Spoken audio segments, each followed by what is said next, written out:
Hello and welcome to Dongamet channel. It's a rainy day, the kind of day that I might be one to stay in the house and whittle spoons. And today I received a delightful comment from one of my masterclass commenters, Jimbus Maximus. He complimented a spoon somewhere in here, one that I've been working on most recently. No, it's not that one, that's Applewood. We'll probably find it. And he also asked a question about hook knives. What kind of hook knife do I like to use? And if I could only pick one, which one would it be?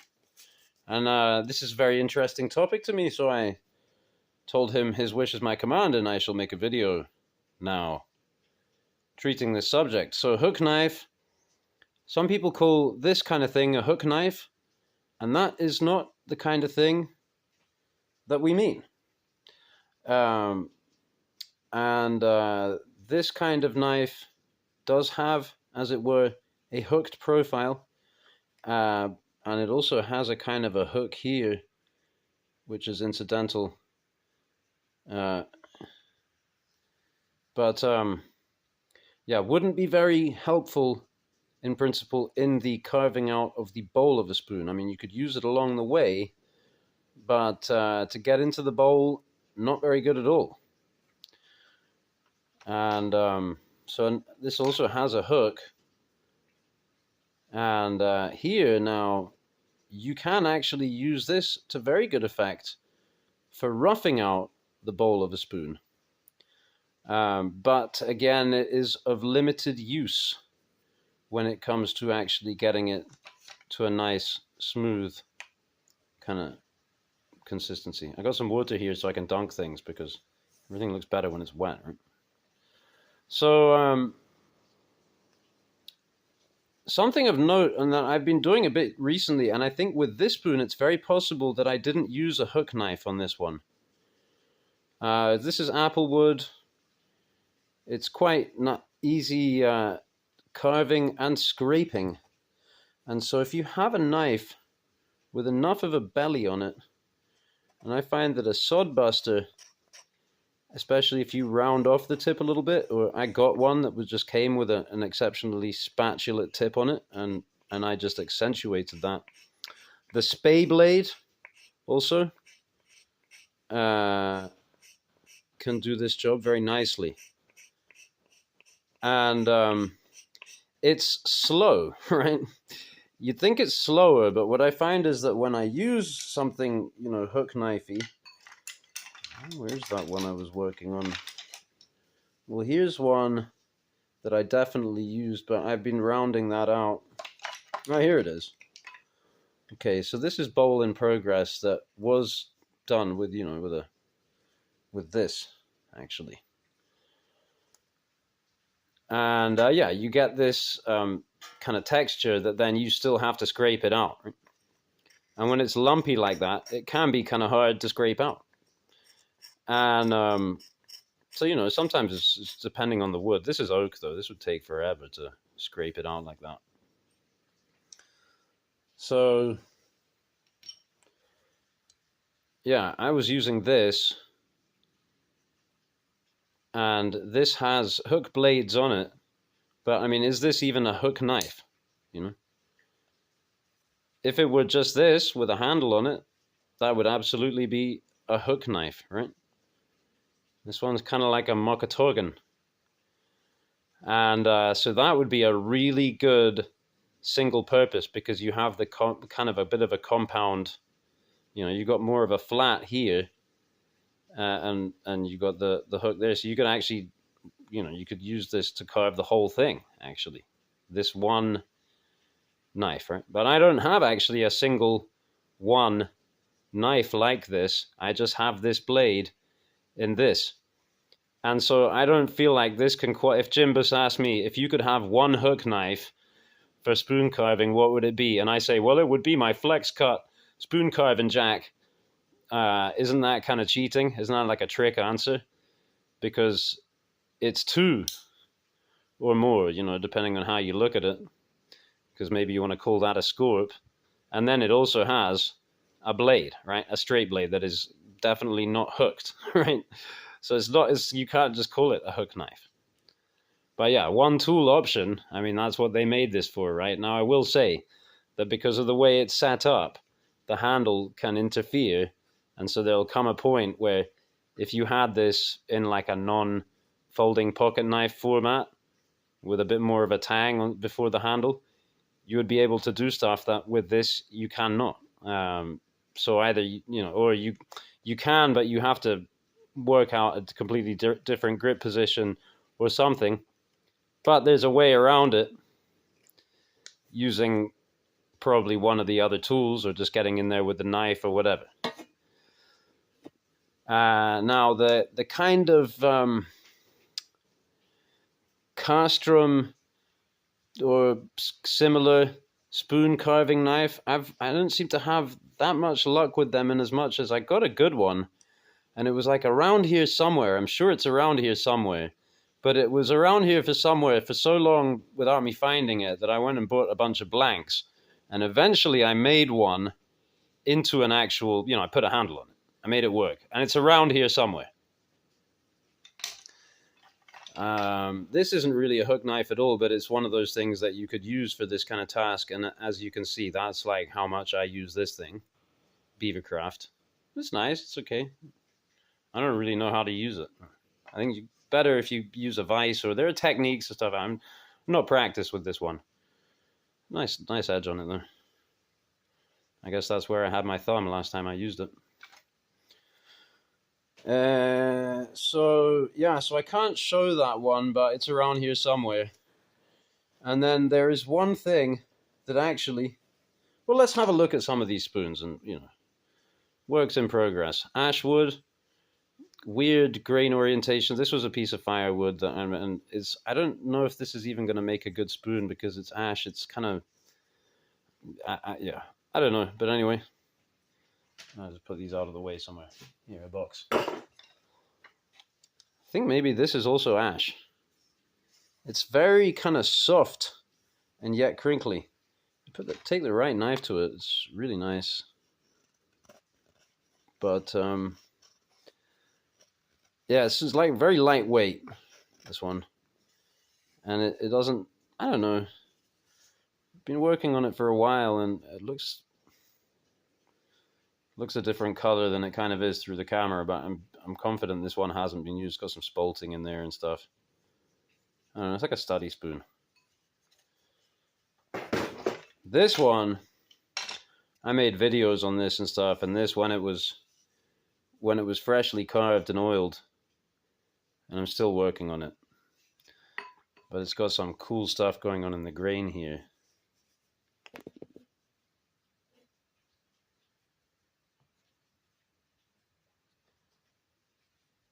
It's kind of magic, But I never really got around to properly finishing it and polishing it.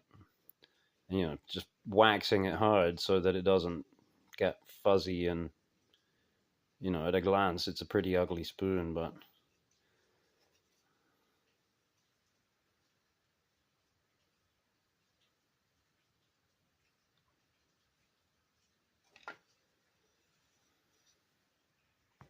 yeah, some kind of maple. Also got some spalting in there. Sometimes I make my spoons turn into spatulas. I started making a spoon and it didn't work out. I think both of these, or maybe this one was definitely supposed to be a really big spoon. And look how thin it's ended up. Oak. Super flexible, right? That can be good, when you want to do a bit of that. Yeah, see that?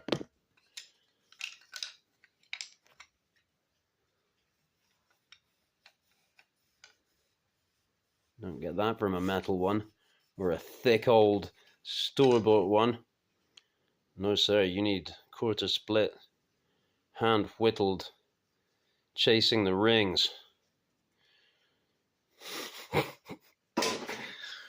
Yeah, this is a good oldie. Something kind of happened here after a while that I think was in part due to tapping on the pan there, but also there was like a weakness in the grain, so kind of there, but still very strong. Not as flexible, this one. This one's more kind of robust, heavy-duty spatula. Chopsticks. I make a lot of chopsticks. I don't often around to getting pairs made. And as soon as you do that, one of them gets lost anyway. So, they're all shapes and sizes. This looks like maybe maple, oak. This is cherry. This is pretty much my favorite design of spoon right now. I call this like a Chinese spoon. Well, I don't call it like a Chinese spoon. I call it a Chinese spoon, but I live in the US now and like infected my speech. You know what I mean? Like, so, yeah. Apple, lovely carving. I made one like this out of a birch one time as well, and it's ergonomic. I share a little anecdote. I lived in Thailand for a while there. I spent a lot of time there, and they also use this kind of spoon. And I had my wooden spoon. Let's say something like this, and they were kind of laughing at me. Actually, it wasn't even like this, because a lot of times you buy one and it's just straight, right? And they were laughing at me, and they're like, "Why do you like that?" And I'm like, "Because it's wood, it's better." And I said, "Oh, what's so good about that?" And they're like, "Well, it's comfortable. That one's not comfortable, and this is comfortable because you hold it in your hand at a natural position that puts it into your mouth." Now, the less of that kick you have, the more you're craning your wrist in order to get the spoon into your mouth. However, this is still okay. This will work out. This is one, I think it's the same oak as this, but I started this one earlier. But, one thing is, I just realized concretely, I might have realized before and forgotten, and it's actually so obvious, it's like water is wet, but the bowl is the part that takes a long time when you're carving a spoon. So like this spoon takes twice as long to carve as this one, because for me, seemingly, especially that for when it's flat like this, like that one I just had a minute ago and I put it away. It looks so uninviting to me. I don't want to cut in there, So everything starts getting messy as soon as. That's also why I like just scraping, right? You just start scraping in there. It's neat, and now it's a little more spoon. You could already use this as a spoon for mashed potatoes. Soup, it wouldn't work so well. Now, as soon as I get this out, now you made a mess. Actually, wow, because of the grain orientation, this goes super easy. I hadn't thought of that. Yeah, because I'm working across the grain here. Maybe that'll make it a lot easier as and when I come back. So, okay, we looked at these. This is my most recent one. This has this feature here, which was also on my large one. Most of my spoons are just basic straight up spoon shape. I don't have that. Just kind of more bulbous. This is cherry wood. Again, this stuff, I just think, wow, if I ever get around to, waxing it, buffing it, and all that stuff, it'll look so much better. But that's a lot to go through on a spoon that you feel like you're still carving it, So then I just never get around to it, because I'm always still carving them. They're never finished. You know what I mean? Catch 33. Applewood. It's another recent one. I like this as well. Very comfortable. One thing also is the ergonomics of how it fits in your hand and how that works with your posture and so forth. And the other thing is like mouth comfort, which is, yeah, I mean, if every spoon you make is unique, how do you check whether or not it's comfortable in your mouth? Or you just keep sticking in your mouth, don't you? Yeah, so this is good. This is good all around, right? And also very pocketable and still robust enough that you can use this in all grip positions for spoon jutsu. You can scoop out an eyeball, you can pry a belly button, or whatever. Right? Watch out. Be careful. That one we looked at. This is a good example of, how ugly a nice spoon can become. especially again if it's, you know, never really finished. But it's a nice spoon in terms of the shape and what have you. This is a ladle, really. That's the intention for this, a sauna ladle. Not for food and so forth, just for ladling water onto the hot stones. Cherry wood. Been working on this one for a long time. And right early on there, this crack opened up, and I despaired. But I thought, you know, wow, mate, I'll just keep going anyway. And if I soak it for long enough, that crack will probably close up again. So if I have it in the sauna bucket in water, maybe eventually it'll just kind of seal itself or something. But even if it doesn't, you know, you stuff a piece of newspaper in there as corking or what have you, you know. So I don't think it should really, you know, you can still get plenty of water in here with the crack there, and it'll be trickling out a little bit as you flick it onto the coals. The moral of the long tail being, I guess, you know, a crack is not so important on a sauna ladle that isn't intended as a gift. Teaspoons, yeah. This might have started out with the intention of being, you know, a spoon like this size. But sometimes they just keep getting smaller. Oh, sometimes you just find a piece that is just perfect to make a teaspoon. Can't really remember in this case. I think this one is apple as well.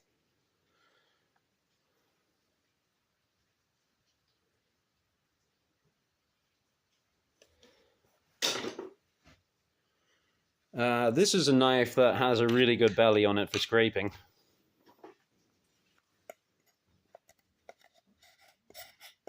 Okay, that is a little deep, but something like a nice little applewood number gone there. You know, something like this. You can get in. You just have to work in an axe. Maybe you can't get. I mean, actually, here. Oh, yeah. Okay. Guess how I hollowed out the bowl on this particular spoon. Guess what my favorite hook knife was for this one. Ha! Now I remember. And so, here it is. Buried. Underneath everything, but on top of the old guard blades. Oh, here is a spoon that is a Resto Mod spoon. This is a spoon that was given to me, and it was totally different. It was one of these ones that is totally flat. Just a flat piece of stock. And yeah, over time, it also started chipping out. Bits came off, and you know what have you. So maybe a dog chewed on it for a minute. So you know, little by little, it's attaining its final form. And that's a nice, really nice stirring spoon, or you know, if you have to get to the bottom of a jar of peanut butter, especially if it's a plastic jar, you want to avoid scraping microplastics into the, you know, that last bite of peanut butter. This is a good peanut butter spoon. Yeah, I got some more good spoon carving knives. This one with the Impossible Detent. This one with the impossible obtainability to the common man. Here I have a somewhat completed regrind, which is the messy one. Yeah. Carve yourself a spoon with that, no trouble. It does have a bit of blade play, but you just grab it like this, don't you? Yeah. Regrind underway. Excellent steel. So good. 420HC, but you know, when you get that far back into it, it's been vintage as well, you know, it's had some decades for everything to just relax a little bit. And my one tool option for a hook knife, the hoof knife. Kind of like a Mokatorgan, but it goes all the way around. So you got a scoop, right? So you can make, you know, you could put a fuller on your spoon with that. If you've got a shallow bowl, you can fit it to the shallow bowl. If you've got tighter bowl, You can still fit it to the tighter bow, you know. And you know, you could probably use also this for stock removal, right? You just get in there with this. Well, let me grab something I can work on. Then you know, you can rip in with this part, cut yourself some deep grooves.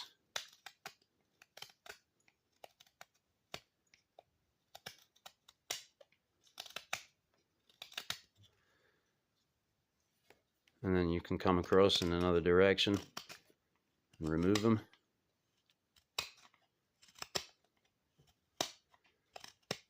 First impressions last, because when I first got this thing, it was so dull. Now I've sharpened it, but in my memory it's still dull, and I don't use it for this, but it's doing a good job. Yeah, this is Frosts of Moria hoof knife. Found it at the tack store. It wasn't too cheap. I think maybe it cost me 25, 30 bucks, something. You know, for a slip of a blade, but hey, it's really good carbon steel. Nicely done. Gorgeous fat old sway back handle there. So maybe you can find one, or if not, maybe you can make one. There are horses out there, so they're probably still hooves and hoof knives. Thanks for watching.